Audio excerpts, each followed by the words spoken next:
YouTube vinyl community, Rolling Stones fans, random people on the internet. My name is Giggens, and we are here today to talk about the Rolling Stones' 1966 album, Aftermath, the US version, released in the US on June 20th. The original one in the UK was released in April of that year. So, this particular copy is nicely toasted. It's completely destroyed.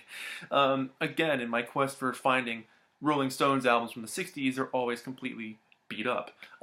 Someone wrote their name, and then English group on here, and then their name again, and their name again, and then a whole bunch of stuff about the songs they liked, and then Mick Jagger, and then it says Brian Jones died 1970, which is wrong, but he did die. This is a mono copy. The vinyl itself isn't in the best shape either, but again, it was one of those things like I saw it for a few bucks, I don't own it on vinyl. I didn't own it on vinyl at the time, then I got this, and now I own it. That's how that works. So, this album was the first one completely Jagger and Richards compositions all the way through. At the time, when it came out, it was regarded as like their best album. And a lot of people put them into the upper echelon of the Bob Dylans and the Beatles of the world. And I don't know, I kind of see it with this one. I guess maybe at the time, if I had been there, I would have felt more enthusiastic about that claim. But I feel like Between the Buttons would have been more of a, like, hey, we're up here with the Beatles now in terms of songwriting. This one I think is a good start, though. This album introduced a lot of new sounds and textures and instruments like the dulcimer, the sitar, the koto, a whole bunch of random things. But it's also still got its roots in the Chicago blues style that they loved so much. And it was also the first album where Brian kind of took a back seat a little bit in terms of guitar playing, where Keith took up the guitar for a ton of the songs. Brian focused on doing everything else. So, yeah, cool album in that sense, and its origins actually start off in 1965 at the end of the year where they were working on a new album that was going to be called Could You Walk on the Water? And the album cover became the greatest hits album, Big Hits, and High Tides. Green Grass? Big Hits? Let's just call it Big Hits. I forget the actual name. So, yeah, so what happened was they were like, hey, we're going to make this album. They went in and recorded 9 new songs. They were going to reuse a song called Looking Tired that was left over from the Out of Our Head sessions. And they put together this album, said, hey, Decca, this is called Could You Walk on the Water? And Decca was like, nope, you are not putting that out. Not in 1966 America, because that's bad. John Lennon might say something weird next year, and there might be an uproar. So that didn't happen. They were bummed about it, but they were on a hot streak, and they kept recording, and they kept writing. It was the first album that they made entirely in America, mostly at RCA Studios in Hollywood. And so by the time spring came around, they'd amassed a whole bunch of songs at this point. They had 21 to choose from. And so they took the best out of the late 65 sessions and the best out of the early 66 sessions and combined the two and created Aftermath. So I think it's a good album. I don't think it's my favorite album by them, but I do think it's really... it shows their development really well. After having an album with like lots of covers on it and, you know, some not so great originals, they did sort of find their footing with this one, which I think is pretty cool. And it's also notable for having like the longest rock song of all time at this time with Going Home, clocking in over 11 minutes. So they had a lot of time to spend making this album. It was their first time they had like time to like sit back and like let songs grow and expand after not having to be like, all right, we have like 2 weeks, let's go in the studio and do this. They actually had time to grow. So I think that shows. Their songwriting and their development is a little stronger on this thing. As compared to their earlier albums, which I think are fun and really, really energetic, this one does show development. And let's just jump into this. So it opens with Paint It Black, the big single at the time, which really is an absolute smash of a song. You know, you got that sitar, which was obviously a Beatles influence, but they make it work. They use it to their own advantage, and they use it in their own style. It's got the real weird, trippy verses and the weird pattern of drumming. But then you get to these like punk sections, where it's like, I see those girls walk by in the summer clothes. Like, it's real upbeat, it's angry, it's fiery. It's a really intense kind of song all throughout, like the humming at the end and like the weird, sort of evil, dark vibes. This is a classic Rolling Stones song through and through. It's an absolute perfect Rolling Stones song. It captures their moodiness. It captures sort of the evil side of rock and roll, for lack of a better term. But yeah, really cool song. Stupid Girl, beyond being the worst name in rock and roll history, probably.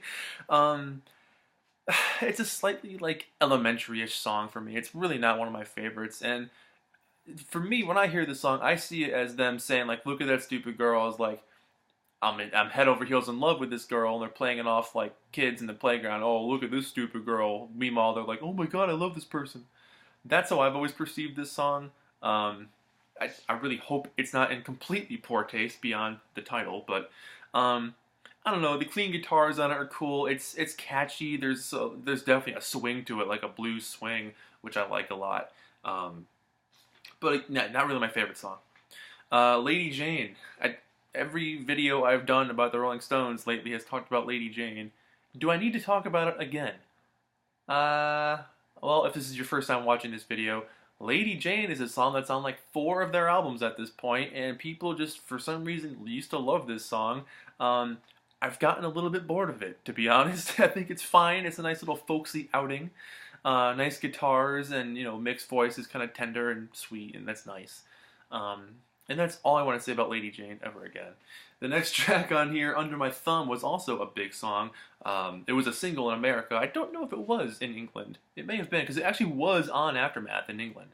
But the vibraphone, the vibes on this thing, the xylophone, whatever you want to call it, like, so cool. The slightly upbeat staccato rhythms of the guitar, that eagerly strum acoustic guitar, it's totally out of the Rolling Stones playbook.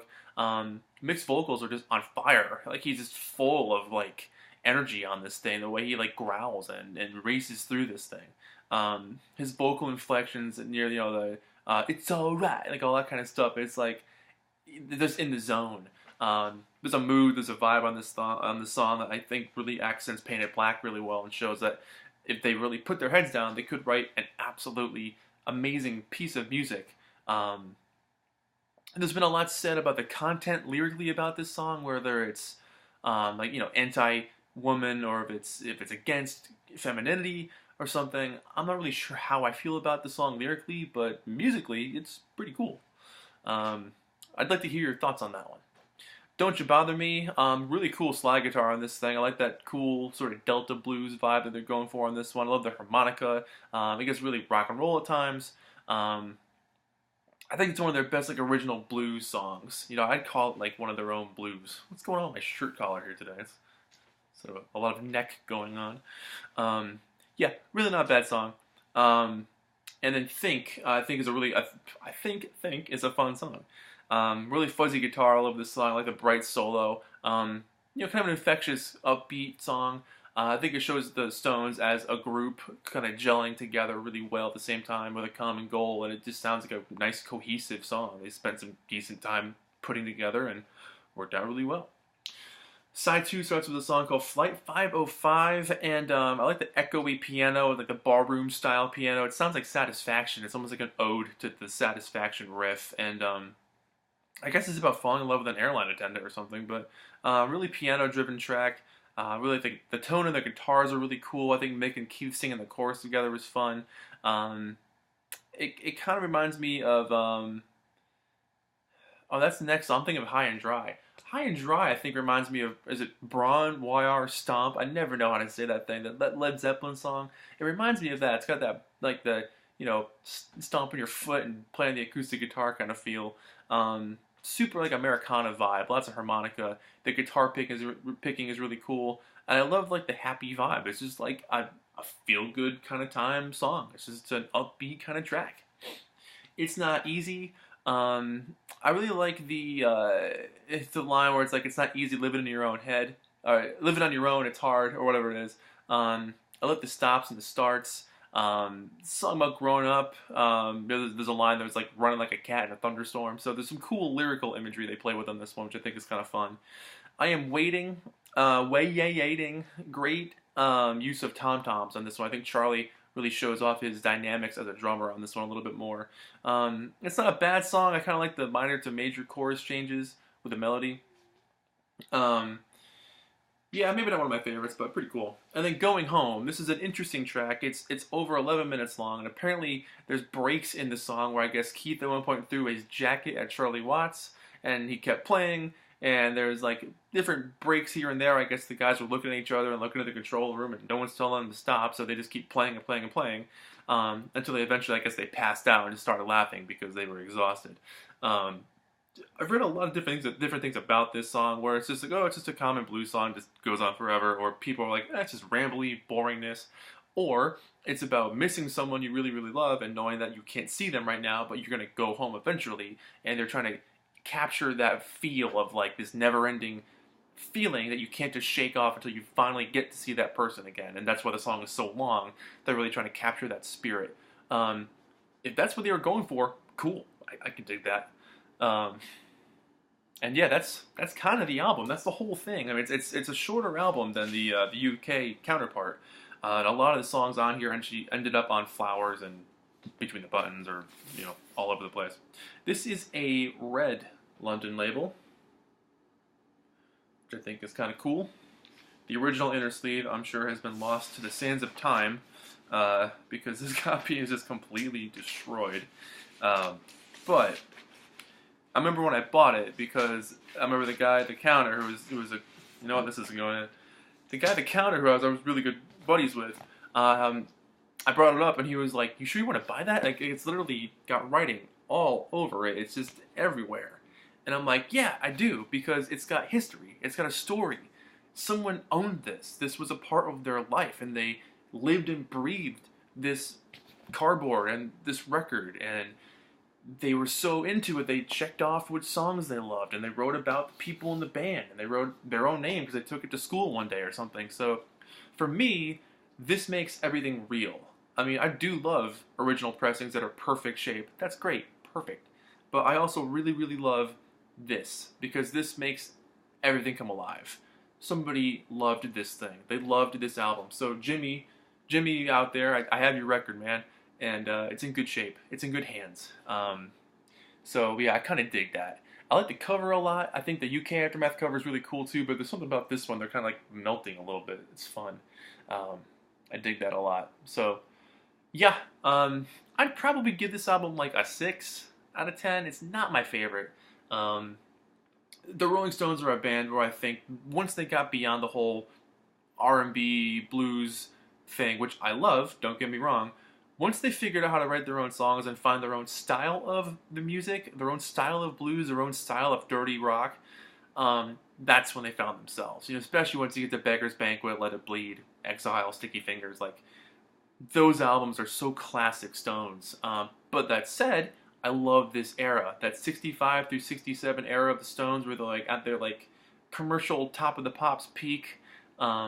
Just a cool era of the Stones. I like their look, I like their feel, I like the songs they were putting out.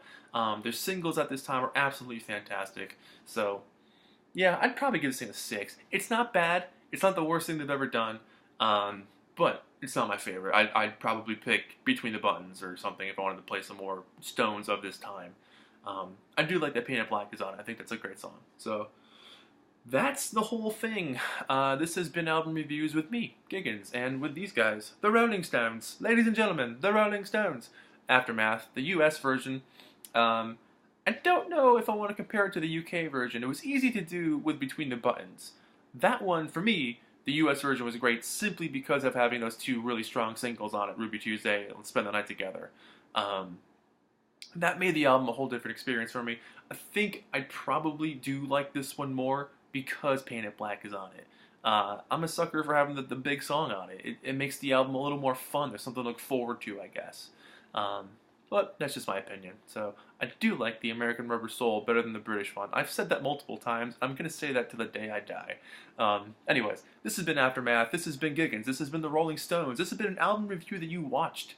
And I thank you so much for watching it. And I'll see you guys in the next video. And let me know what you think about this album. I'm really curious to know. And Jimmy, if you're out there, man, hi. Bye.